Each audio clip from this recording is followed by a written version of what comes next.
Imagine, just for a second, like a company that has spent billions of dollars building the world's most powerful cutting-edge technology. Right. They have the talent, the momentum. I mean, they are at the absolute forefront of their industry.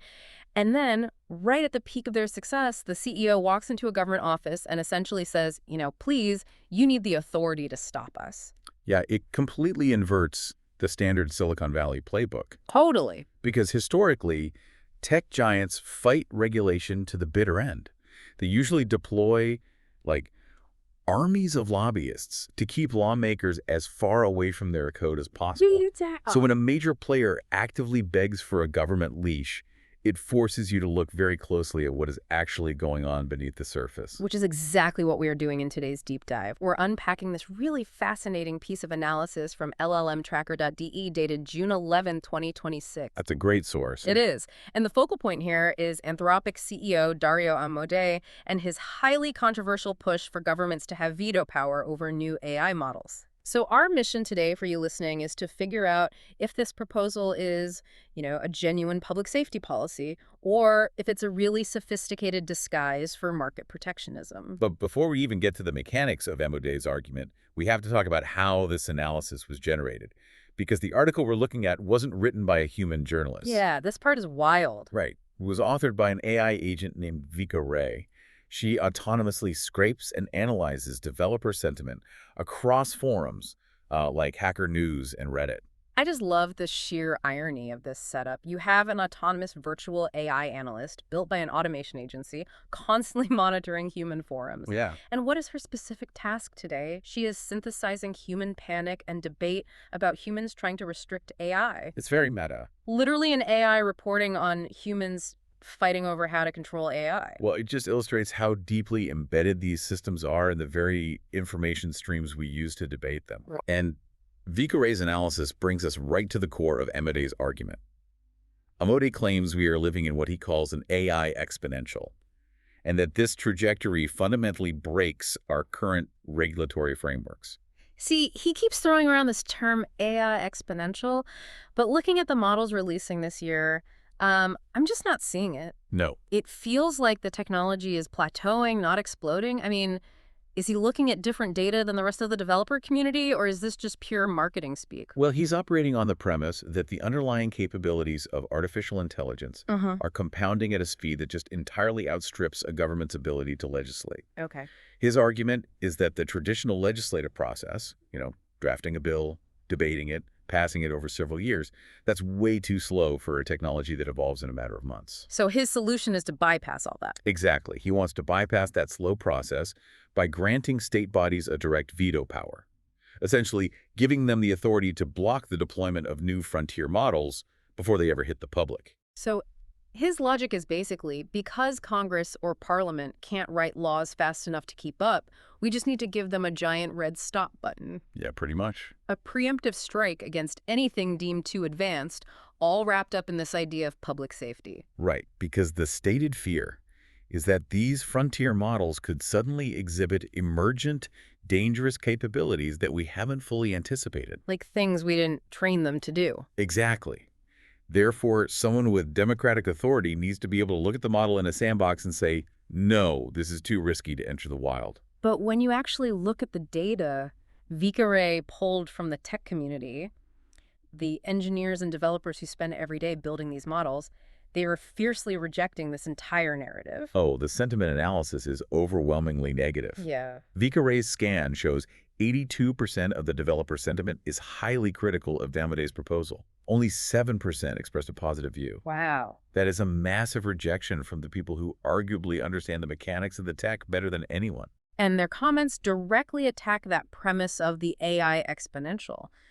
The community is pointing out that recent improvements have actually been incredibly incremental. Very much so. Let's use a transportation analogy here because I think it helps separate the hype from the engineering reality for you all listening. Okay, go for it. If we look at travel, going from a horse-drawn carriage to a teleportation device in a single decade, that is exponential. You are fundamentally rewriting the laws of physics. Right.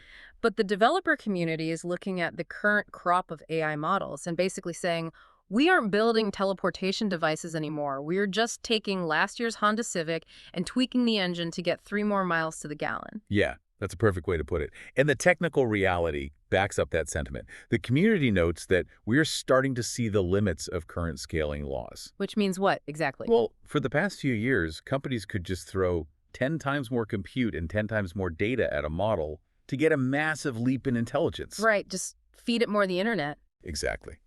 But we are essentially running out of high-quality human text to train on. The leaps are getting smaller. The models are becoming more refined. They hallucinate less. They process text faster. But they are not exhibiting those explosive, paradigm-shifting leaps in cognitive capability that would warrant hitting a global panic button.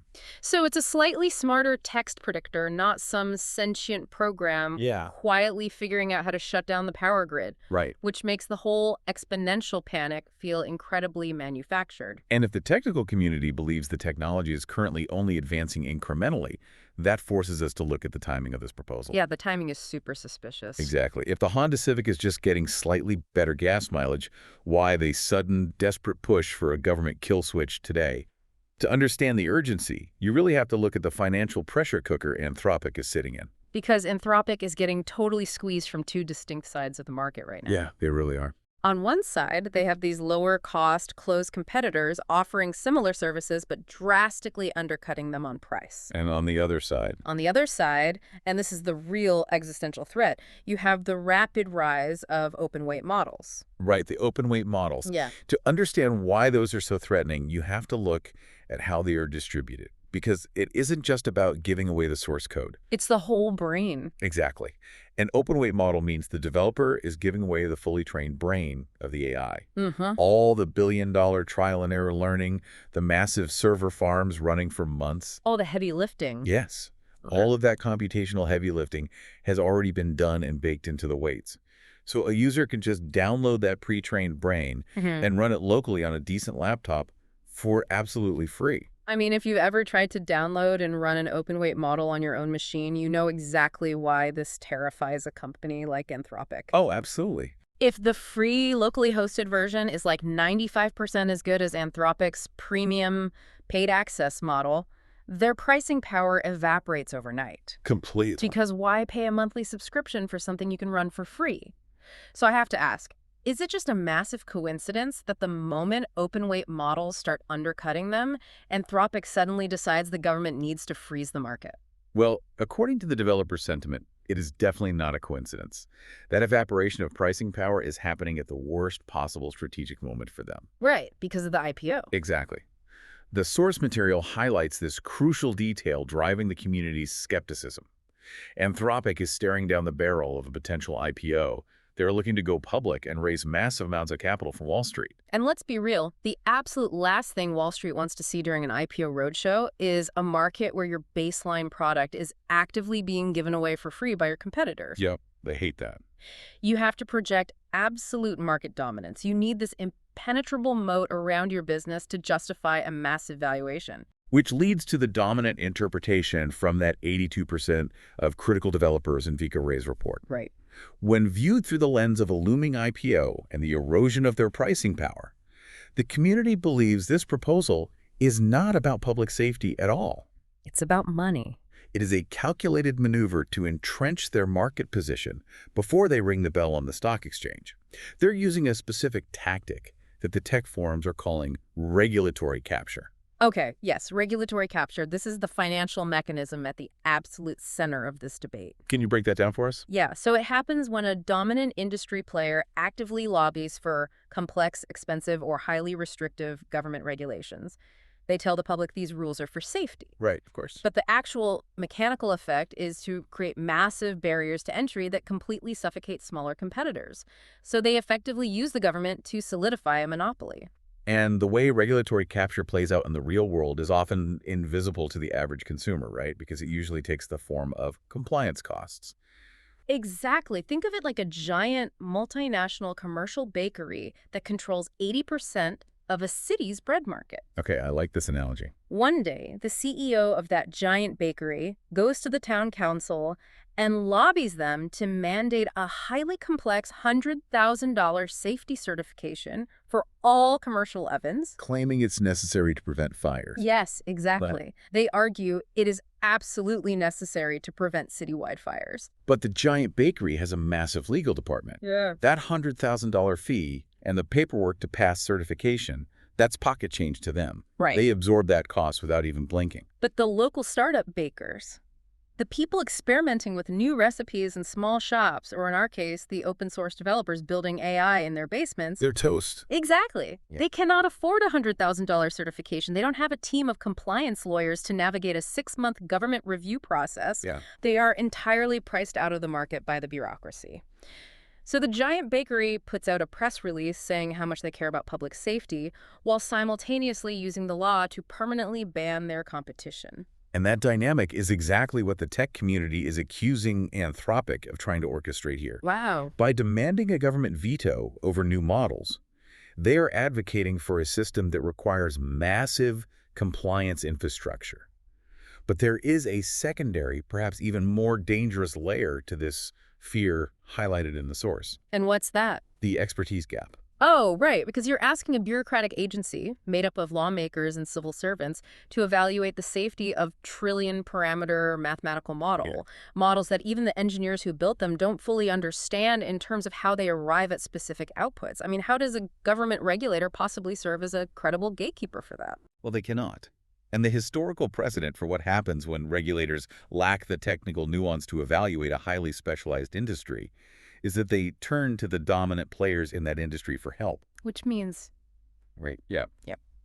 if the government has to define what constitutes a dangerous capability to justify a veto, they will inevitably rely on Anthropic's own engineers to write those definitions. Oh, wow. It creates a perfectly closed loop. It really does. The giant companies suggest the complex safety rules. The government adopts the rules because they lack the domain expertise to write their own. And miraculously, those rules happen to be completely unnavigable for any open source developer or small startup. It is the ultimate manifestation of regulatory capture. It's brilliant, honestly. Yeah. Evil, but brilliant. But even if Anthropic manages to successfully lobby for this massive compliance hurdle, there is a fatal geographic flaw in their plan. You can build a regulatory wall around Silicon Valley, but you cannot police servers in another hemisphere. Right. Which brings up the massive unintended consequences of this proposal. Let's say the US or European governments actually implement this strict veto power. All right. The recurring argument from the developer community is that heavily regulating the domestic closed models won't actually make AI safer. It will just drive developers and businesses completely away from them. Because market behavior dictates that if the friction to use a tool becomes too high, the market just routes around the obstacle. Exactly. If a developer in Europe is building a new software platform and the domestic AI model they want to use is stuck in a 6-month government veto review process, they're not going to just pause their business. They're going to find an alternative. And the source material details exactly where those developers will go. The first alternative is the open source community. Right. If the official corporate models are bogged down by red tape, developers will just quietly download open-weight models and run them entirely outside the purview of the government. And the second, perhaps more geopolitically significant alternative is that users will flock to Chinese models. Oh, that makes sense. Yeah. The analysis points out that strict domestic regulation will heavily incentivize the adoption of AI APIs developed in countries with entirely different regulatory priorities. Because Chinese models become the default alternative if their regulatory framework is actively incentivizing rapid iteration over precautionary safety constraints. Exactly. If the domestic model updates once a year because of government vetoes and the foreign model updates weekly, businesses will simply license the foreign model to stay competitive. The geopolitical reality is that unilateral regulation in a globally connected digital economy is nearly impossible to enforce effectively. I mean, by trying to lock the front door for safety, they might literally force everyone to go shopping in the unregulated alleyway out back. That's a great way to put it. If the stated goal is to mitigate societal risk, but the actual result is that everyone abandons the monitored domestic models and instead uses decentralized open source tools or foreign models that the government has zero visibility into, you haven't reduced the risk at all. No, you haven't. You have just pushed the most advanced capabilities completely into the shadows. It creates a deeply bifurcated global ecosystem. You end up with a highly regulated, stagnant domestic sector that is easy for the government to monitor. Right. And on the other hand, a wildly rapidly advancing, completely opaque sector operating just outside the regulator's reach. Okay. This is the core of why that 82% of the community is so deeply skeptical. They see right through it. They view the proposal as fundamentally flawed in its understanding of global technology dynamics, serving really only to weaken the domestic market while empowering foreign competitors. So let's pull all of this together for you. We started this deep dive with what seemed like a noble, almost self-sacrificing plea from a tech CEO, a call for government oversight to protect humanity from the fast-approaching dangers of advanced AI. But once we utilize the data gathered by Vika Ray and actually analyze the mechanics of the market, that narrative completely fractured. It did. When viewed through the lenses of a looming IPO, the intense financial threat of open-weight models, and the textbook strategies of regulatory capture, the community sees a very different reality. Yeah, we moved from a narrative of public safety to a masterclass in potential market protectionism. We've seen how the developers building this technology view this as a calculated move by a giant bakery to mandate an impossible oven certification, basically just to crush the local startups. Yeah, exactly. And we've explored the very real danger that pushing too hard for domestic control could simply hand the keys to the future over to foreign markets that refuse to slow down. You are witnessing a real-time, multi-billion-dollar battle over the underlying infrastructure of the future. The debate is about whether the digital tools of tomorrow will remain open, decentralized, and competitive, War. or if they will be consolidated into the hands of a few corporate giants protected by state bureaucracy. And as always, our role here is not to declare whether Amodei is a visionary protecting us from harm or a monopolist utilizing the government as a weapon against his competitors. All right, we're not taking sides here. Our goal is just to illuminate the actual mechanics of the debate happening beneath the PR statements. And understanding those mechanics is the only way to genuinely comprehend the trajectory of this industry. Which brings us to a final thought I want to leave you with today. Let's hear it. We've talked a lot about the risks of pushing innovation into the shadows, whether that means losing ground to foreign models or forcing open source developers to operate outside the regulatory perimeter. Yeah. So think about this. If regulatory capture becomes so severe that brilliant developers can no longer legally experiment in the open, do we risk creating a dark web of entirely unregulated, highly capable AI models that are intentionally hidden from public view? Oh, wow. By trying to regulate artificial intelligence into the light, we might inadvertently push the most dangerous and unchecked developments completely underground, where no government and no safety researcher can ever see them coming.